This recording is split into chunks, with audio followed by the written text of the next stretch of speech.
Hey there. We're going to focus on the Premise Series Smart case in itself.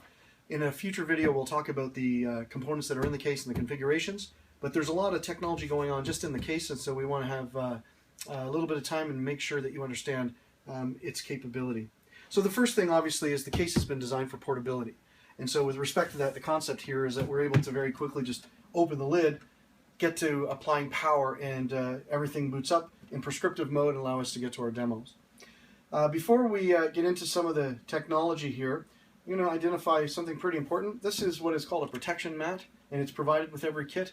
And it's important to keep this because it really goes a long way to making sure that the equipment inside the case stays intact while this kit's being shipped. So with respect to that, keep this and just set it aside before every demo. So we'll start on the front of the case here. As you can see here, we apply power. The cable's removed from the drawer that's inside the case and applied to the wall. And by enabling the power button, it turns on the fundamental power. There's a fan that's always on, and also the thermostat. Thermostat's very important because it's checking the temperature in here all the time to make sure that power, or rather temperature, doesn't exceed 100 degrees Celsius. And if it does, then it will properly shut everything down for us. So that thermostat is going to bring us inside the case because that thermostat is tied to the UPS. This UPS is fully intact, fully operating UPS. It has a battery that'll last for about 7 to 8 minutes to properly shut down the kit under immediate power loss, your manual shutdown, or if there's a heat condition that exceeds the threshold. So with respect to that, the importance here is that the thermostat's tied to the UPS, and that UPS is tied to the server via something called DTI Link, which is the USB cable and a piece of software that is in control of our server to keep it protected.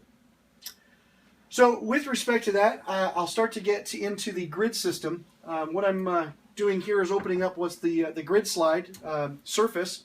This entire grid system is very flexible, allowing us to mount our devices pretty much where we want and how we want.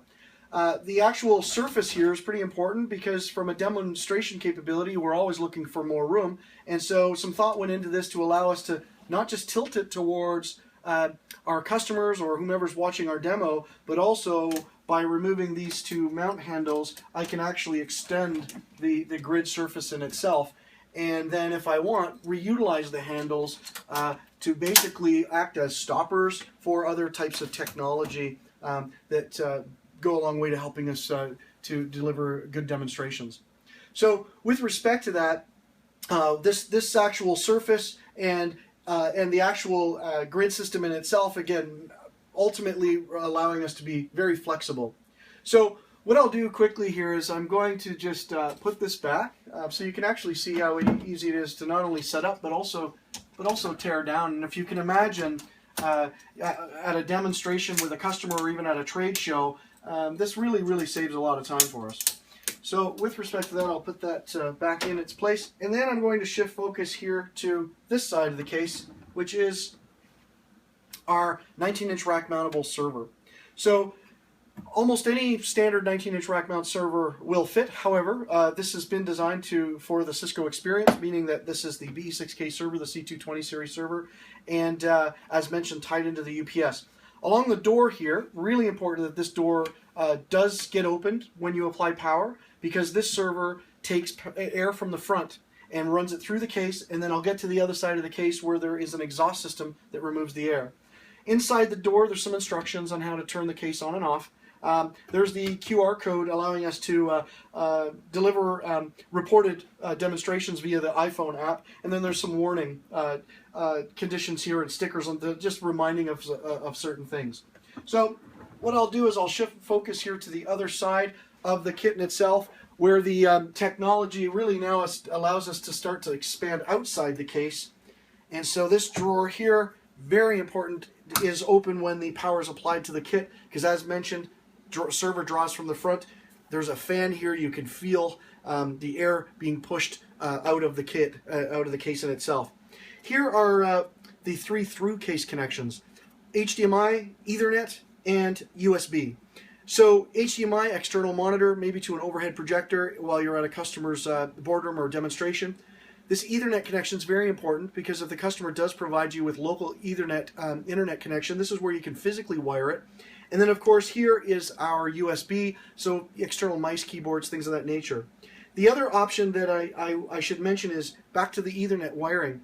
If you're in a circumstance where you can't get physical internet, Ethernet adapter or connected to the internet, inside the UPS is also what's called a client access point. And that client access point allows you to turn your mobile phone into a hotspot, and with the instructions that are already included with the kit, you can now basically enable this kit to go online using your hotspot, and SIP trunks and all the other features, which we'll talk about in a further video, become very much alive and active and self-sustained, so you can do your demonstrations. So again, point here being airflow of this is really important. There's a sensor to protect things. There's an integrated system to shut things down properly, but we must keep these doors open so that air can properly flow. So I just want to get to a bit on the power before we close this one down. So the power here, really, when you're powering on and off your kit, there's a power sequence which we're going to cover in a separate video altogether. But what's really important is you take your time. When you do shut the power off, you shut the server down according to the documentation. The patience is required because these servers do have to shut down properly and the applications need to shut down gracefully. And so that's part of the responsibility of owning your kit, which again we'll cover and provide great documentation for you to be able to follow right along. So with that, happy demoing, and look forward to seeing you in the next video.